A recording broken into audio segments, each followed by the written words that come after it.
Hola, estás en Vive tu emoción, un podcast de psicología donde te acercamos todo lo que no te han contado sobre tus emociones. Hoy con la psicóloga sanitaria Lorena Aguilar, colaboradora de Vive tu emoción con formación en terapia gestal. Bienvenidos y bienvenidas un día más a este espacio tan bonito que cuidamos con tanto cariño, y he de confesaros que hoy vamos a hablar uno de mis temas top en psicología. No sé si fue el que me hizo empezar a husmear, que era esto de la psicología, pero sin duda me he enamorado después. Y he traído a una compi colaboradora de nuestro proyecto Vive tu emoción, que ya sabéis que en estos momentos están empezando a pisar este estudio precioso. Y la he elegido porque cada vez que habla de este concepto que ahora os presento, me deja siempre con la boca abierta. Vamos a hablar de identidad, de cómo se construye la identidad, y hay una frase que a mí me marcó y ya he olvidado de dónde la he leído, pero dice exactamente: si tú no sabes quién eres, serás lo que los demás te digan. Y esta frase me marcó tanto que empecé a bichear y a profundizar respecto al concepto de identidad y me enamoré, como os he dicho, pero no soy yo la experta para hablar de identidad, y hemos traído a alguien que también le ha dedicado horas y recursos a profundizar mucho a nivel personal y a nivel profesional acerca de la identidad. Así que, bueno, pues Lorena, bienvenidísima. Gracias.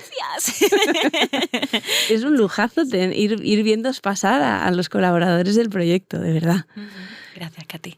Bueno, es un placer estar aquí y compartirlo contigo. Además, con viaje entre medias. Con viaje entre medias desde Málaga, expresamente aquí a hablar contigo de este temazo que me apasiona también, así que... Pues te lo agradezco doble. Gracias. ¿Y en Madrid qué tal? Muy bien, mucho frío.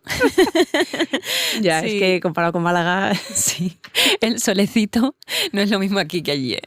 Claro, sí, lo sé.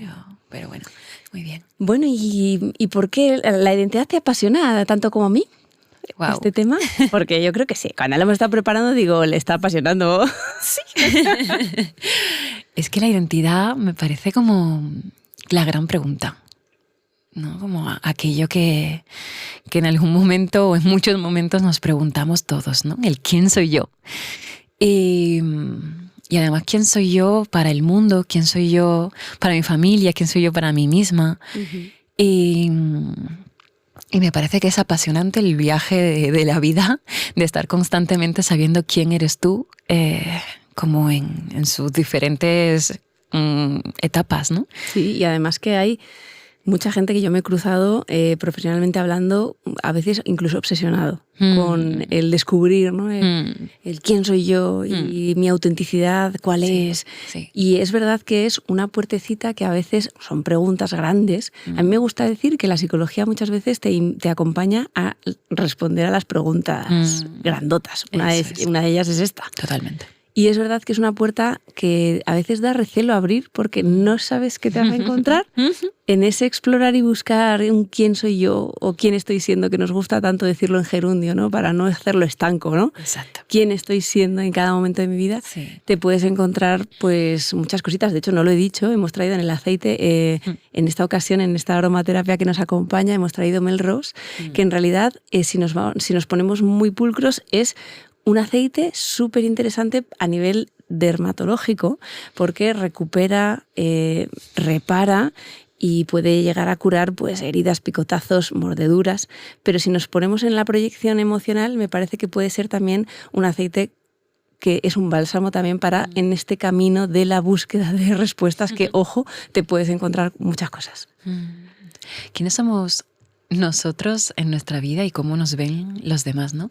Hay una pregunta, una frase que me ha gustado mucho recientemente, lo he escuchado de una terapeuta, y es que es muy fácil buscar, pero lo realmente difícil es encontrar. Y además como hacerte esta pregunta de quién soy yo para mí mismo y también cómo te ve el otro, ¿no? También es como... Nunca se termina de ver todo por completo, ¿no? Porque los demás también nos ayudan a vernos desde prismas que nosotros mismos no vemos. De hecho, yo creo que una forma de conocerse muy poderosa es a través de la mirada de los demás. Totalmente, totalmente. Tú me enseñas algo que yo no veo y eso a mí me ayuda a completar mi puzzle, ¿no? Y en los procesos terapéuticos tú también te encuentras este tema, porque yo generalmente me encuentro bien una búsqueda, como decía, de quién soy yo, no lo sé. En otras ocasiones una crisis de identidad de yo sabía quién era, ahora no, como si fuese algo que aparece y desaparece, ¿no? Sí. Y en otras ocasiones un no me gusta lo que veo de mí. Totalmente. Sí. Genera mucho dolor. Muchísimo. Y por eso muchas veces no abrimos esa puertecita que tú dices, claro, ¿no? Porque como no sé si me va a gustar lo que va a haber detrás, para eso no lo abro, ¿no? Y para ser infeliz, pero realmente si no nos hacemos esta pregunta y no trabajamos en esa pregunta, muchas veces podemos llegar a también ser infelices, ¿no? O estamos siendo infelices por no abrir quizá esa puerta que te va a hacer ver lo que hay y poder trabajar lo que hay, pues quizá para estar mejor. Bueno, yo creo que esas son grandes de las resistencias de ir a terapia o no. O sea, una gran resistencia de la sociedad a acudir a terapia es precisamente esto, ¿no? El miedo a lo que hay. Efectivamente. Cuando realmente tenemos que convivir todos los días de nuestra vida. Totalmente. Entonces, mejor saber y sanar. Pero bueno, vamos a hablar de muchas cosas, muchos mecanismos que utilizamos alrededor, ¿no? Sí.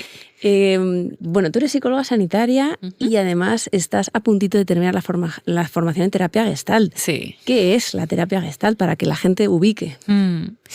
Sí, yo creo que hasta los propios gestaltistas, ¿no? Están todo el rato ahí queriendo saber cómo definir esta rama de la psicología humanista, porque se trabaja muy en la persona, en su individualidad y muy en lo que la persona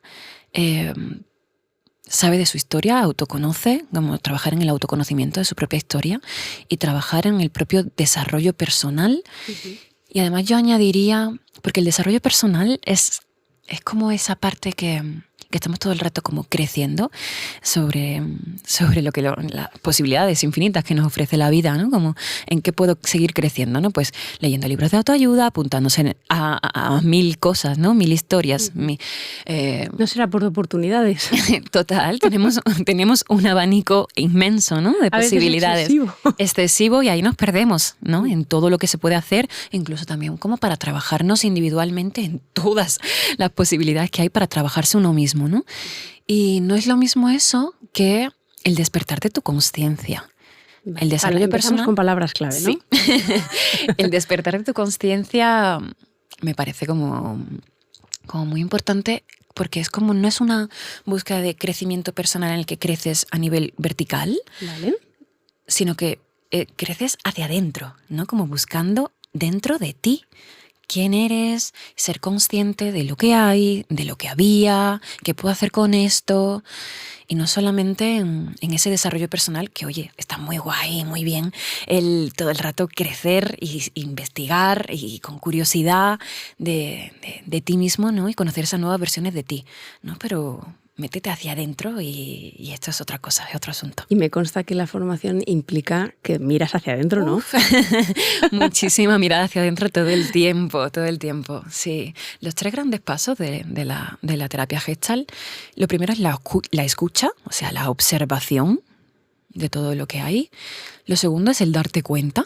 Es como esto del el ser consciente de lo que hay una vez que ya lo has observado y lo has escuchado.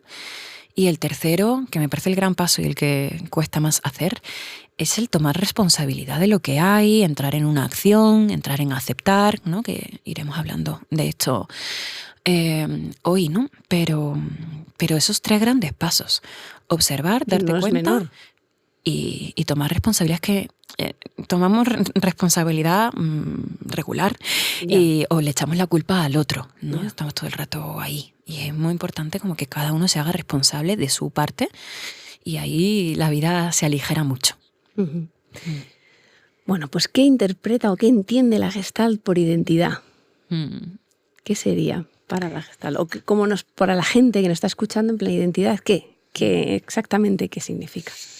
Para la Gestalt, al final, yo creo que es como muy importante que la persona sea muy consciente y que se alinee con sus valores, con lo que tiene sentido para él, y se trata de encontrar una armonía en todo ¿Coherencia esto. también es una palabra? Coherencia. Vale. Sí.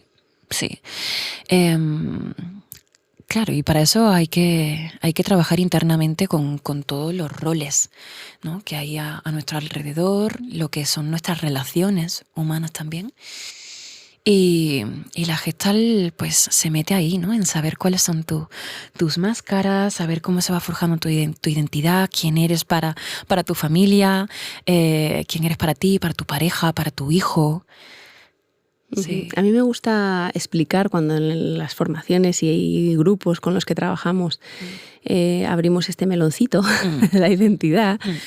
Digamos como que llegamos al mundo con una tabula rasa, ¿no? Una hoja en blanco y tenemos que responder varias preguntas. Una de ellas es ese quién soy yo y luego quién son los demás y qué debemos hacer, ¿no? En conjunto. Sí. Ese yo, los demás y el mundo de Beck, ¿no? Y en esa búsqueda de respuestas de ¿y yo quién soy? ¿Y yo cómo soy? ¿Yo qué capacidades tengo? ¿Y qué cualidades, qué fortalezas, qué debilidades? Al final observo a quien me mira. Y quien me mira y me ofrece mensajes también, ¿no? Que pueden ayudar o no. Esto hay que ver, ¿no? Los mensajes al ser. Pero al final, digamos como que primero...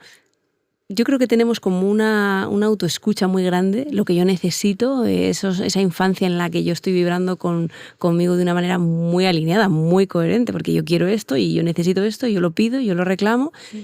Y luego ya como que nos vamos un poco como tapando esa mirada hacia adentro, empezamos a mirar hacia afuera y yo empiezo a ser en función del otro, soy...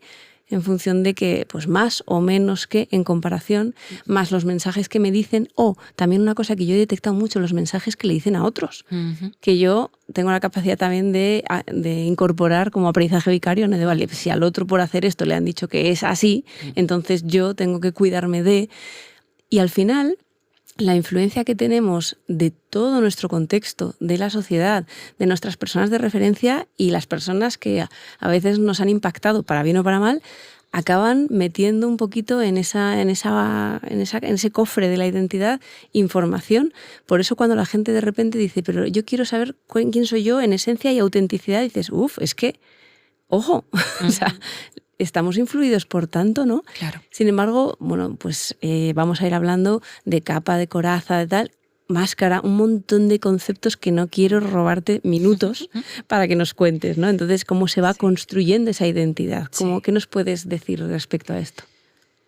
Tenemos que tener en cuenta que somos también partes nuestras y partes de nuestra historia, de dónde nos va poniendo nuestra historia, de qué es lo que pasa en nuestra casa y qué es lo que nos adapta en nuestra casa, porque al final es el contexto que más nos determina, ¿no? Es el que más nos influencia de forma directa. Y ojo, qué verbo más interesante, ¿qué es lo que más nos adapta? Sí.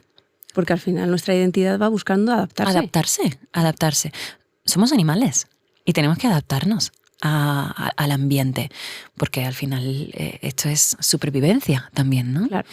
Entonces yo creo que como el camaleón se adapta, ¿no? Según qué color tengo yo que ser aquí, ¿no?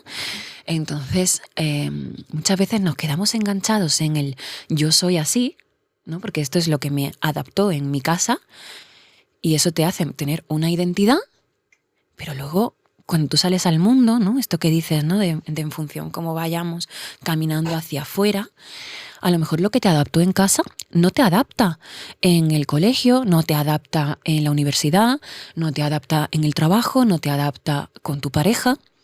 Y entonces tenemos que soltar el yo soy así. Que esto es lo que Gestalt pone como el concepto de polaridad. ¿Vale? Las polaridades, según la terapia Gestalt, es el poder tener como unos atributos que te hacen saber quién eres tú.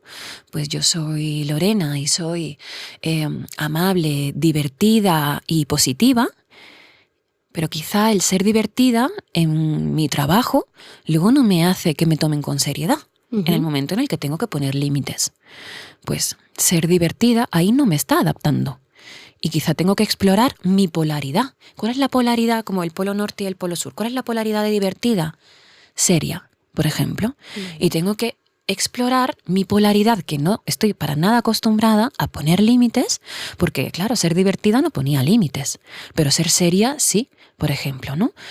Qué interesante esto para las personas que ahora mismo nos escuchen y digan, ay, me cuesta poner límites. Igual Claro. es porque están en una de las polaridades sobrenutrida, ¿no? Digamos, como que se han quedado allí. Eso es. Sí, que te ha ayudado a entender quién soy yo y tener una identidad pues muy marcada y una personalidad de decir, ostras, es que tú eres esto, ¿no? Es que tú eres súper positiva.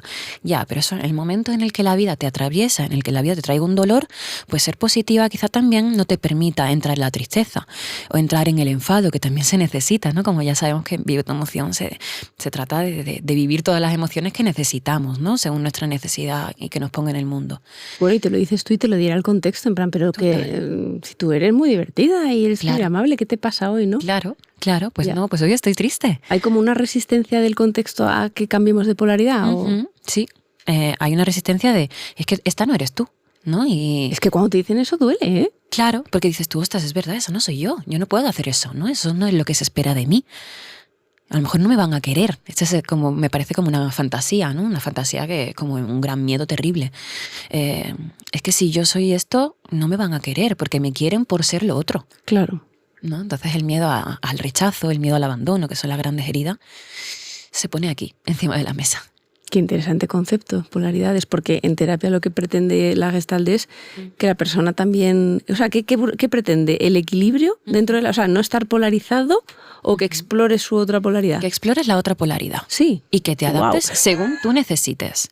Que te quedes... Yo les invito a mis pacientes a que se queden en el ecuador de los dos polos y que se vayan a uno o a otro. O que estén en un polo, pero que no les resulte tan incómodo irse al otro polo. Ya. ¿Sabes? Como desensibilizar eso, ¿no? Sí, exacto, desbloquearlo y tenerlo cómodo, a tu servicio, al servicio de lo que la vida te ofrezca. ¿Puede ser esto? Exacto, sí. Qué interesante. Sí. Qué bueno. Vale, y en esta parte del no, esto no me adapta, ¿cómo puede alguien que se sienta identificado salir un poco de ahí y decir, ostras, esto me pasa? Es que esto... Porque al final hay un concepto que yo he escuchado como hiperidentidad, que es el yo soy esto y yo soy así. Y yo soy así en todos los escenarios. Y claro, una de las cosas que yo devuelvo de esto, que es un mensaje además que a nivel social se nutre mucho, en plan de, oye, tú eres como seas y el resto te tiene que adaptar y si no que se aparten, ¿no? Cuidado, porque esto no nos está haciendo socialmente inteligentes, porque que yo me comporte así contigo, pero no, de otra manera con mi madre, de otra manera en el trabajo, de otra manera con mis hijos, no está hablando de que yo sea una falsa, sino está hablando de que yo me sé adaptar o que intento adaptarme a cada contexto. Entiendo que va por aquí, ¿no? Exacto. O sea, tenemos que entender que somos distintos según con quién estemos y dónde estemos o la etapa vital en la que estemos. Y eso está bien. Aún entiendo que hay una esencia vibrante, ¿no? Claro, al final eso es lo que siempre dices tú, vale, hay un concepto como más nucleares, ¿no? De esta soy yo, pero no eres lo mismo siendo la mamá que siendo la amiga, ¿sabes? O la hermana, sacan distintas partes de nosotros y está bien. Vale, esto es lo que llamabas roles. Sí, los roles, las máscaras, nuestras partes, sí, sobre todo roles, sí. ¿Y es lo mismo que algo no nos adapte o que algo no nos guste o es diferente? Es distinto, porque a ti puede adaptarte algo, pero no gustarte. ¿Sabes? Decir, vale, pues aquí me adapta ser de determinada manera, pero es que a mí esto no me gusta. O esto que he vivido en mi historia no me gusta. Y yo creo que muchas veces hay que trabajar en estas polaridades o muchas veces hay que aceptar estas partes también que no nos gustan de nosotros, ¿no? Aquí hay una gran fórmula mágica, que me encanta llamarla así, porque me parece que es como... ya solo así se vende muy bien, ¿no? Sí, ya tienes la atención de todo el mundo. Ya tengo la atención. Sí, la gran fórmula mágica consta de 4 pasos. Cuando algo no nos gusta, ¿no? El primer paso es la observación. Tú tienes que observar todo lo que hay. Tienes que escucharlo con muchísima atención. Ponerle atención. El segundo paso es como hacer, claro. O sea, tú tienes que observar y aceptar. Que eso ya es difícil. Aceptar es lo más difícil. Cuando la gente nos pregunta, ¿y cómo acepto? Claro, ¿cómo acepto lo que no me gusta? Soltando, dejando de sufrir por esto que es así. esto es así y por mucho que tú quieras que sea diferente, va a seguir siendo así. Claro, una aceptación como radical, ¿sabes? Y me Pero parece... ¿esto cómo llega? ¿Cómo llega el paciente o la persona, ya no por ponerlo en el cuadro terapéutico, a conseguir aceptar algo que no gusta? Es muy difícil. Claro. O sea, ¿tú no crees que hay partes de tu cuerpo, por ejemplo, que dices tú, es que yo ya tengo que vivir con esto, ¿sabes? Es como, este es mi cuerpo, esta es mi persona o esta es mi historia. Y acepto lo que hay. O sea, es como una apuesta por avanzar, ¿no? Sí. Por no quedarte estancado. Enganchado en el sufrimiento. Porque todo lo que no aceptamos nos hace sufrir. Y el sufrimiento es algo que podemos evitar los humanos. El dolor no. El dolor va con la vida. Porque la vida duele. La vida es preciosa, pero a la vez también la vida duele. Pero el sufrimiento sí es algo que podemos evitar los humanos. Y que estamos como enganchados un poco al sufrimiento y se puede evitar. ¿Tú crees que esto está de la mano de alguna manera cogido a ese concepto que decías al principio de responsabilidad? O sea, tomar responsabilidad implica un acepto para avanzar, porque si no me quedo aquí enganchado. Exacto, sí. Es que la aceptación también es tomar responsabilidad en soltar esto. Tampoco tiene por qué ser. La toma de responsabilidad no implica un cambio. Implica un cambio quizá también en tu actitud. En dejar de forzar lo que no. Y allí llega el tercer paso, ¿no? Después de la aceptación, que es la integración, en el que cuando yo dejo de pelear porque esta pieza del puzzle encaje de la forma que yo quiero que encaje, se integra. Se integra y es como las macetas cuando tú las riegas y cogen el agua y hace y se calen al fondo, como ya, ¿no? Ya se ha encajado esta pieza ahí que yo estaba queriendo que encajara así y encaja de otra manera y también encaja, o sí que encaja y no de la otra manera que yo quería que encajase. Uh-huh. ¿No? Y ahí es cuando llega el cuarto paso, ¿no? Que es la transformación. Ya llega como algo ahí como de ya está, ¿sabes? Como de descanso. Ya se ha integrado mis partes. Y suena diferente la música y todo. Creo que se coloca la paz, llega la paz. Que vaya palabra también más interesante, muchísimas personas en búsqueda de su paz interior y demás. Sí. Me está viniendo a la cabeza nuestra Mati, esta ilustración que hacemos en redes, que dice aceptar te transforma y encaja perfecto en esta fórmula mágica. Encaja en la fórmula mágica, ¿no? Observar, aceptar. Cuando dejas de luchar, ¿no? Y de resistirte a lo... Eso es, sí, transformarte. Sí. Entiendo que esto lleva tiempo. Claro, y tener paciencia para entender cuál es mi pieza y cómo encaja. Y una pregunta por si la gente no termina de entender, ¿qué significa la integración de las partes? O sea, ¿las partes en qué sentido? Las partes, ¿no? Como muchas veces tenemos un puzzle lleno de partes nuestras que no entendemos. ¿Qué paisaje está saliéndonos? ¿No? Cuando lo integras es cuando ya ves el puzzle, te guste o no. ¿Sabes? Como ya se han integrado todas las partes. Entiendo que esto que me pasa con mi pareja tiene sentido con lo que me pasó con mi padre y mi madre. O entiendo que lo que me está resonando con mi compañero de trabajo tiene sentido con lo que me pasó en el patio del colegio. ¿No? Como... Y que no siempre es tan evidente, ¿no? No lo es muy sutil a veces. Y hay que hacer, y por eso muchas veces en terapia es cuando realmente sí que se llega a poder ver, porque hay alguien desde fuera que te ayuda a encontrar ese hilito, ¿no? O que te acompaña para que tú te puedas también dar cuenta, ¿no? Al final, bueno, el terapeuta es un mero acompañante, ¿sabes? Claro. Es un sostén, es un apoyo también, es una guía, te da recursos y ayuda, ¿no? Pero te tienes que dar cuenta tú. Claro. También, ¿no? A mí me fascina eso de ti, Lorena, ya que compartimos horas y horas de supervisión, cuando consigues hacer esa relación imprevisible de una cosa con otra que dices, no me puedo creer, es verdad. O sea, hay relación en que en esta persona está, por ejemplo, y voy a poner un ejemplo mío porque si hay que exponer a alguien, que seamos nosotras. Claro, sí. Yo que estoy además ahora en una terapia gestáltica, mi terapeuta señalaba esto, ¿no? Como, tengo problemas de digestión, ¿vale? Y entonces piensas en, bueno, pues digestión, alimentación, pones foco en qué estoy comiendo, por qué me está costando digerirlo.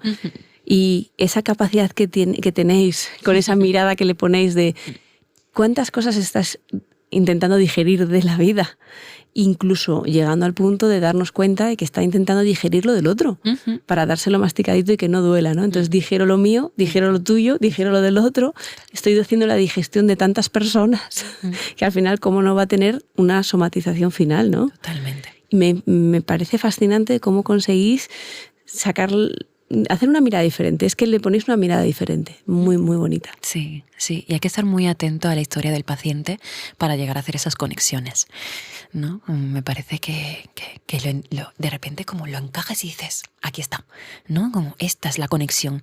Y es una búsqueda, ¿no? Sí. Saber cómo está todo conectado. De hecho, me está viniendo a la cabeza en una supervisión, igual hiciste una de estas que acabamos todos aplaudiendo, no sé si te acuerdas. Sí, me acuerdo. Con la enuresis, creo que era. Sí. Que es esa incontinencia, en este caso creo que era nocturna, no recuerdo, pero sí. De los esfínteres y cómo pudiste darte cuenta de que la persona estaba intentando retener a su alrededor a nivel social, a su familia, a sus amigos, y todo se le escapaba, todo se le iba, ¿no? No retiene. Claro. Y eso tiene que ver al final con cómo se traduce a nivel físico, somático. Y yo creo que mucho de lo que te pasa afuera tiene que ver con lo que te pasa dentro, y lo que te pasa dentro se pone fuera. Y al final, en cuanto tú entiendes estas conexiones, si uno la mueve, la otra se mueve. Y ¿no? Tus engranajes internos, como todo tiene relación. Sí, así que... Es una mirada que si no educas no es fácil tener. Me refiero a gente que ahora mismo nos esté escuchando que diga, no sabría ni por dónde empezar a hacer la relación de mis partes y demás, ¿no? Claro. Si no vas a un proceso terapéutico con esta orientación, ¿podríamos decir que no serás consciente de todo esto? Será difícil. O sea, yo no puedo decir no lo vas a poder hacer, ¿sabes? Por supuesto que creo que sí. O sea, que todo el mundo puede trabajar en su despertar de conciencia a través, pues de su propio trabajo personal. Bueno, pero va a ser un trabajazo que tengas que hacer de tu parte y de cómo vas a apoyarte de muchas herramientas para ello, ¿no? La terapia te facilita, ¿no? El que tú puedas tener pues un terapeuta a tu lado que sepa, que se haya formado, que yo a la vez de estar en la formación soy la propia paciente también. Yo estoy ahí como aprendiendo y viviéndolo en mis propias carnes cada mes durante mucho tiempo, ¿no? Muchísimos meses. Y seguiré toda la vida, ¿no? ¿Te ha pasado alguna vez? Porque a mí sí, el llegar a un punto donde detectamos algo en la persona que a la persona no le gusta de sí misma y eso implica un distanciamiento de la terapia en plan de claro. Ya esto no me gusta, esto que hemos encontrado y no quiero saber más. Y me parece que ahí esa persona no quiere saber más y es respetable. O sea, que esto lo comunique con el terapeuta, como, mira, yo no quiero seguir mirando porque todo esto a mí me está causando esto. Pues dolor y déjatelo sentir y cuando quieras, y si quieres seguir, sigue hacia adelante. Y si no quieres, pues nada, hasta ahí, ¿sabes? Me parece súper respetable y hay personas que no lo pueden sostener. O en este momento vital no lo puedes sostener, ¿no? Yo tengo pacientes que no podían sostener otros procesos y viene y dices, ahora sí lo puedo sostener, ¿no? Pues eso venga, te iba vamos a meternos, ¿no? Que hay veces que simplemente es darnos un tiempo y luego ya llegas con otra energía y con ya puedo ser capaz de darme cuenta de que esto es mi biografía, esto soy yo y... Es que hay muchísimo dolor que se tapa, ¿eh? Y no queremos verlo. Entonces me parece que hay que ser amable con uno mismo, esto es súper importante, y dejar que el cuerpo sepa hasta dónde. Y que poco a poco, con amabilidad y con lo que te vaya sucediendo en la vida, si estás viendo, de nuevo esto, venga, pues voy a intentarlo de nuevo, ¿no? Y con otro terapeuta o en otro momento vital, seguir explorando, ¿no? Porque al final, en el fondo, lo que te puede llevar a un proceso terapéutico ya es una fuente de conocimiento de, mira, no le sé poner nombre o no, a lo mejor no sé hacer estas relaciones o esta integración, pero descubro que en distintos contextos acaba siempre sucediendo algo parecido, ¿no? La gente a lo mejor no me respeta como quiero que me respete y encuentras un patrón ahí, o a lo mejor me entrego de más, es una entrega excesiva, o a lo mejor tengo esa lucha interna de ser la buena persona que me han dicho que tengo que ser y eso me limita para tantas cosas, o a lo mejor tengo un rechazo al dinero y a todo lo que tiene que... Al final es encontrarte con eso que ya no le has puesto nombre quizás, pero sabes que está ahí oliendo a rancio. Algo hay, ¿no? Que te lo encuentras una y otra vez en distintos contextos, ¿no? O que las parejas que eliges acaban teniendo un patrón muy similar, ¿no? Claro. Sí, sí. Si algo se repite, es porque algo hay, ¿no? ¿Qué me pasa a mí que todo el rato elijo el mismo tipo de pareja? ¿Qué me pasa a mí que todo el tiempo esto se me está bloqueando? Pues algo tienes tú con eso y tienes que ir a saber, porque si no, es un patrón que todo el rato se va a repetir, pero porque tú lo estás repitiendo. Porque quizá este tipo de pareja tú no lo estás soltando. Y no es porque la vida o el destino te lo ponga delante, ¿no? No. Claro, de hecho el único factor común de todas esas situaciones eres tú. Entonces tú eres la que estás accionando igual. No es que la vida accione siempre de la misma manera. Y aquí el mensaje importante de no mandar la sensación de tienes una tara, estás mal hecho o mal hecha, sino que la vida te pone delante lo que necesitas ver, ¿no? Claro, es una oportunidad. Eso es. Constantemente. Y hay que aprovecharla si quieres aprovecharla. Y si no, pues cuando estés preparado. Fenomenal. Hablemos del nombre un poquito. Qué pasada, ¿eh? Una vez me dijeron, ¿cuál es la palabra más importante de cada uno de nosotros? Nuestro nombre. Wow. Y yo creo que tienes más que decir. Claro. Cuéntanos. O sea, es que el nombre... Creo que nuestra identidad y el nombre están muy relacionados. Y a veces puede ser algo como muy bueno y puede ser a veces un gran castigo, porque el nombre también te da como un lugar en el mundo, te da tu propia identidad, como ya lo está. Tu identidad se resume en tu nombre, ¿no? Tu nombre, tus apellidos. Eso es. Claro. El nombre puede venir de tu familia, puede que te hayan puesto el nombre de tu bisabuelo, de tu abuelo, de tu padre, y tú tienes el mismo nombre, ¿no? Y esto a la vez pues puede ser motivo como de orgullo, de saber decir, te da un lugar, te da una presencia. Una pertenencia, ¿no? Una pertenencia, el sentido de pertenencia, ¿no? Pero a la vez también puede ser un peso, una losa tremenda, ¿no? Como se espera de ti que tengas estos valores que tiene la familia. Haz honor a tu nombre, ¿no? Claro. O apellidos, claro. Claro, o todo junto, imagínate, ¿no? O que ya por tu nombre se espere que seas un gran algo, ¿no? Que seas un gran artista, por ejemplo, ¿no? Y se espere de ti eso. Y a lo mejor tú no quieres tener tanta ambición, ¿no? O eso mismo te abruma y te persigue durante toda tu vida. O crees que no eres lo que se esperaba de ti. Vaya peso. Sin duda, no quiero ni pensar familias con un peso importante, sí, que ese apellido arrastra... Los Rojas, ¿no? Por ejemplo, que es a ver quién se sale del molde. Claro, claro. Y muchas veces seguro que estás haciendo algo, o tu profesión, que a lo mejor no tiene nada que ver contigo. O que te das cuenta que estás súper desmotivado trabajando en esa profesión o en esa carrera. Y dices tú, ¿qué hago yo aquí estudiando Derecho? Cuando yo quiero ser artista, a mí me gusta pintar. ¿Sabes? Pero como te llamas Federico, no lo sé, Federico Ballesteros, como Federico Ballesteros no me pega que ser un artista, ¿no? Y se espera de mí que sea como un gran abogado, ¿no? Porque toda mi familia también era abogados y los Ballesteros son abogados, ¿no? Y todo lo contrario, a lo mejor tienes Estela del Mar y tú quieres una vida que sea mucho más seria, recta. Total. Y de repente me sale a mí este nombre tan creativo, tan bonito. ¿Y cómo me voy a dar yo el permiso de trabajar en algo muy distinto a lo que se espera de mí, ¿no? El sentido de pertenencia de repente choca. Y es verdad que es un proceso muy doloroso ¿eh? Eso es interesante porque yo, por ejemplo, mi nombre siempre ha supuesto una pausa, ¿no? Entonces, Katia, y además con K y con Y. Y siempre es como, ¿y de dónde? Y como que de repente no tienes historia. que contar, porque si fuese por algo grandioso, ¿no? Dices, pues es ruso, sí, pero nada que ver con Rusia, mi familia. O sea, claro. gustó en una película y bling, Y ya ¿no? está, ¿no? Pero como que me acuerdo perfectamente cuando yo estaba empezando a tocar el violín y tuvimos que hacer una exhibición típica de las escuelas de música. Íbamos las dos más adultas que menos sabíamos de tocar el violín y ella se llamaba Katrina y yo Katia.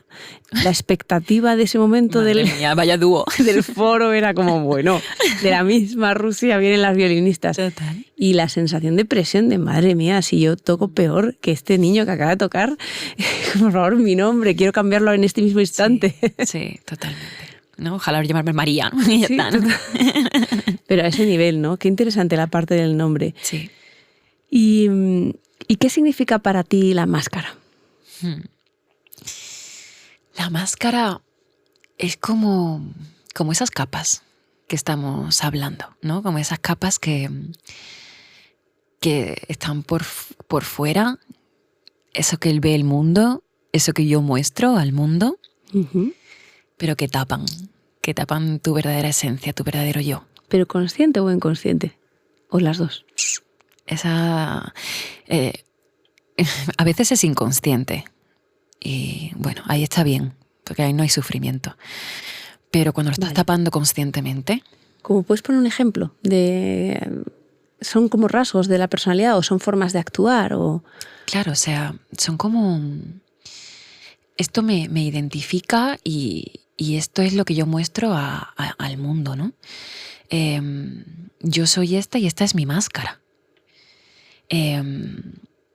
Yo soy Lorena y mi máscara es que todo, por ejemplo, mi máscara, por ejemplo, es que todo a mi alrededor era amarillo, ¿no? Esto fue como mi gran máscara. Recuerdo. Sí. Ha sido algo como lo que yo me he apoyado durante mucho tiempo. Alegría, optimismo, Todo entusiasmo, eso. todo esto, ¿no? Sí, sí. Y es algo que te da una identidad. Esa máscara. La gente espera de ti esto. Se espera de mí eso. Vale, o sea, lo predecible nos da identidad. Exacto. Pero tapa que tú puedas ser otros colores, por ejemplo, que yo pueda ser otros colores. Yo estoy ahora como con curiosidad explorándome en qué color soy hoy, ¿no? No sé, en cómo puedo yo no ser alegría todo el tiempo o en que todo sea perfecto y precioso a mi alrededor, ¿no? Y me parece que es una exploración de ti misma muy bonito porque te tiene encorsetado también y quizá como muy subyugado a tu propia identidad, ¿sabes? Y hay que quitarse todo esto y llegas a un punto vulnerable, a un vacío, a un... Ostras, ahora que he quitado todo esto, ¿no? ¿Qué soy? Claro, hay crisis total. Crisis de identidad. ¿No? ¿Qué soy si no soy todo lo que yo creo que soy? Pues estás más cerca de tu esencia si vas por ese camino. Ese vacío tiene un apellido precioso. Sí. El vacío fértil. Vacío fértil, es que me encanta el concepto. Sí. Porque hay un vacío que es un vacío estéril, que es un vacío en el que no nace nada de ahí.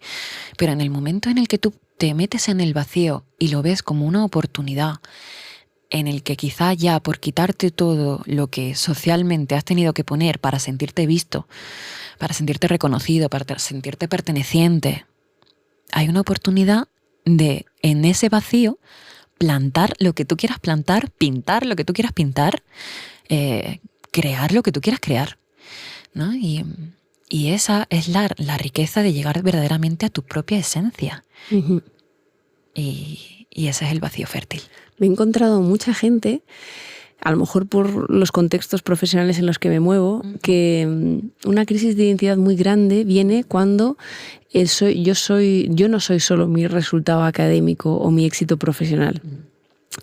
Y claro, cuando estás a lo mejor acostumbrado, por si alguien se ve reconocido en tener pues buen resultado en las notas en el colegio, en el conservatorio, en los deportes, en todo, como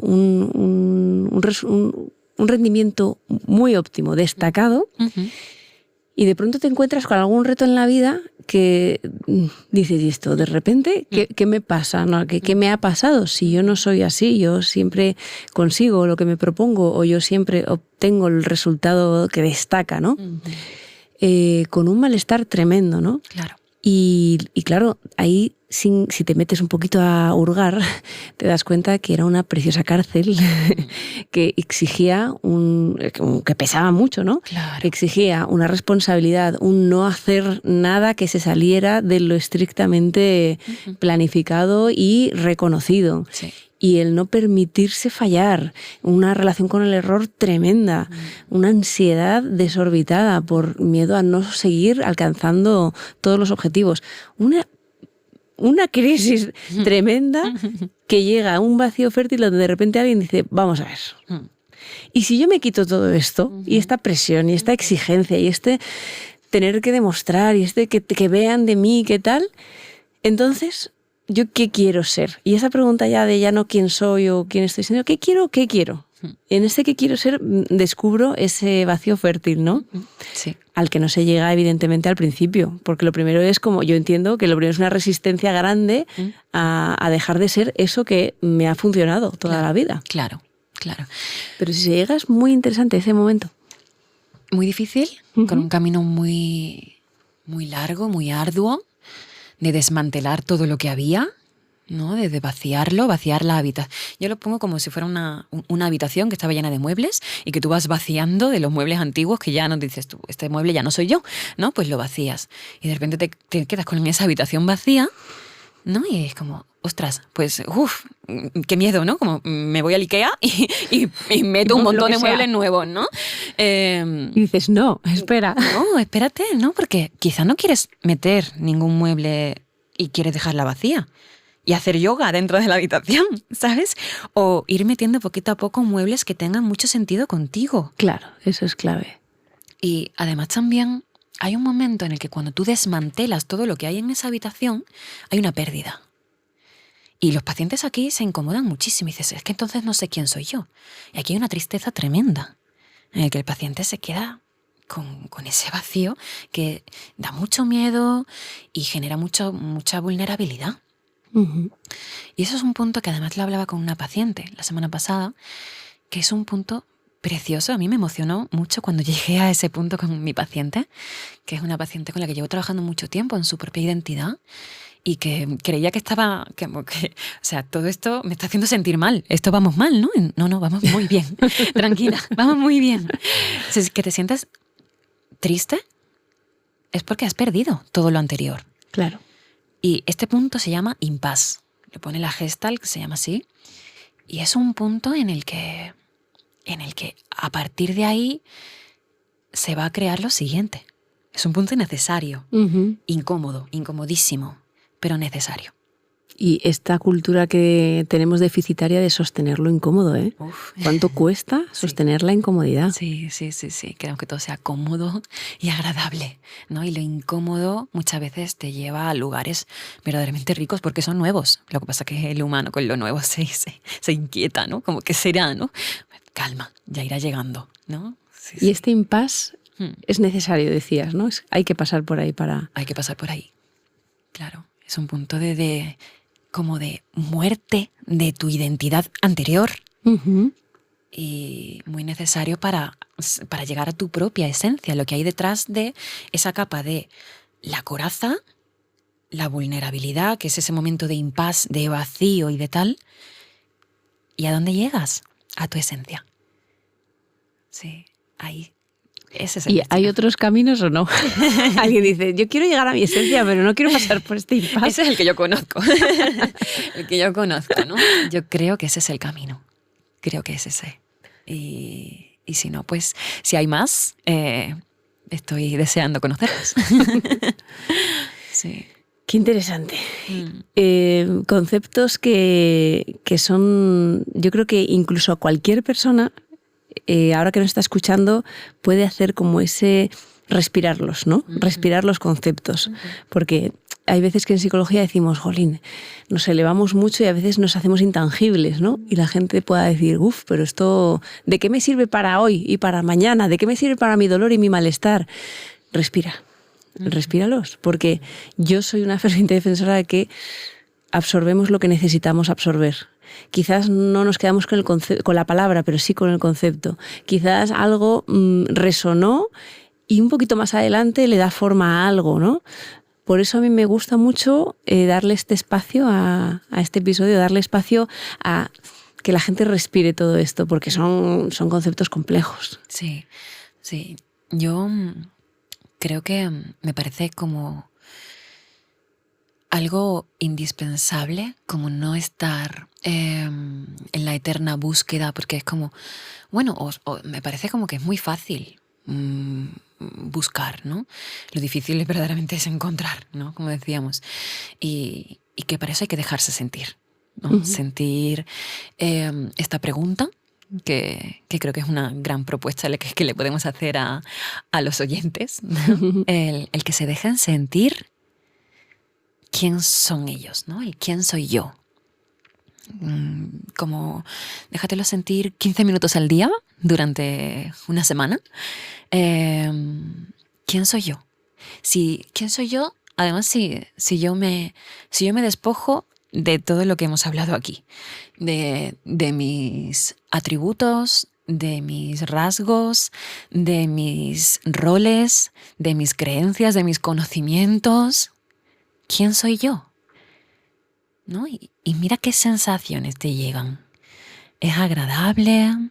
¿Es desagradable para ti? ¿Te hace sentir bien? ¿Te hace sentir mal? ¿Que te llega alegría? ¿Te llega frustración? Y estamos muy acostumbrados a que cuando hay una pregunta en el ¿quién soy yo? Necesitamos encontrar una respuesta. Y creo que es muy importante dejarse sentir, dejarse vivir la pregunta y no necesariamente encontrar una respuesta. Es vivir la pregunta. Qué antinatural es eso, ¿no? Que de primeras parece que es pregunta, tengo que activar ya una respuesta. Y además que estás pidiendo algo que yo creo que la sociedad no está del todo entrenada en salirse de la cabeza, de la mente, ¿no?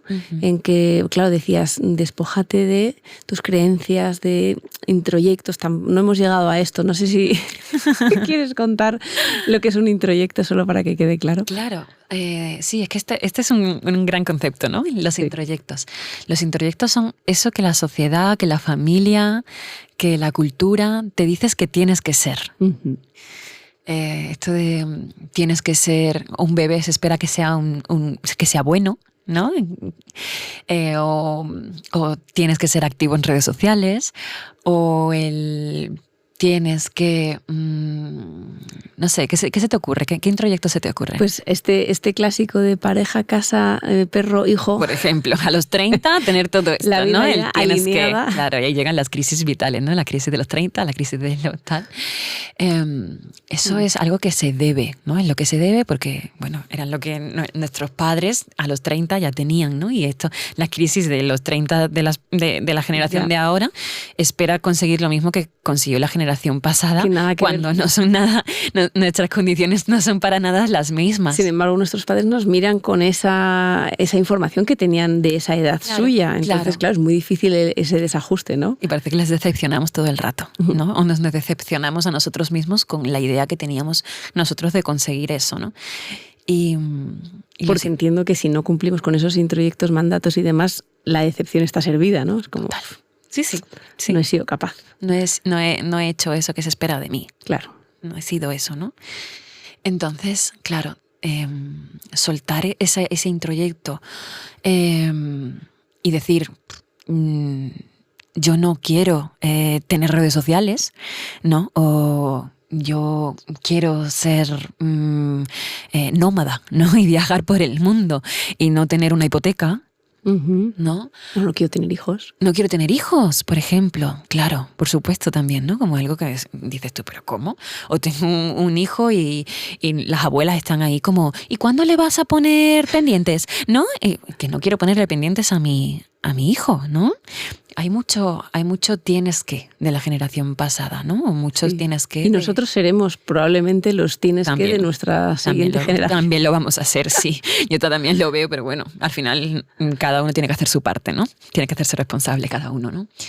Y creo que ahí nos vamos liberando de todos esos introyectos culturales, sociales, familiares y de aquello que se espera de ti también, ¿no? A nivel de otro término que se llama la confluencia, que es como cómo tengo que ser yo para ser aceptado por el grupo, ¿no? Esto que nos pasa en la adolescencia, de vestimos todos iguales, tú veas a las niñas todas, ¿no? Vestidas con, o a los niños, ¿no? Todos con el mismo tipo de ropa. Tu tribu. Todos, claro. Y claro. Buscas pertenecer. Y está bien, ¿sabes? Es como te adaptas a cómo es el grupo. Y poco a poco, pues después vas cogiendo como tu propia identidad y vas llegando a tu propia esencia. Pero esto es muy interesante porque para las familias que tengan adolescentes, por ejemplo, en casa, entender estos que siempre nos han dicho de ¿y si fulanito se tira por un puente tú te vas detrás también? Pues sí. Pues sí, porque eso me hace pertenecer a mi grupo, claro. ¿Entiendes? No como un puente, no, claro. Literalmente, ¿entiendes? Y ahí dices tú, pero ostras, como mi hijo no tiene personalidad, ¿no? Tu hijo se está adaptando. Claro, efectivamente, pero esto es un mensaje muy, muy potente, porque si no, las sensaciones de ya está, ya se ha salido del camino, ya le he perdido y ya todas las influencias van a ser negativas, está actuando de una manera que no es como le hemos inculcado y ya me pongo ya mi peso de no lo he hecho bien o que ha faltado.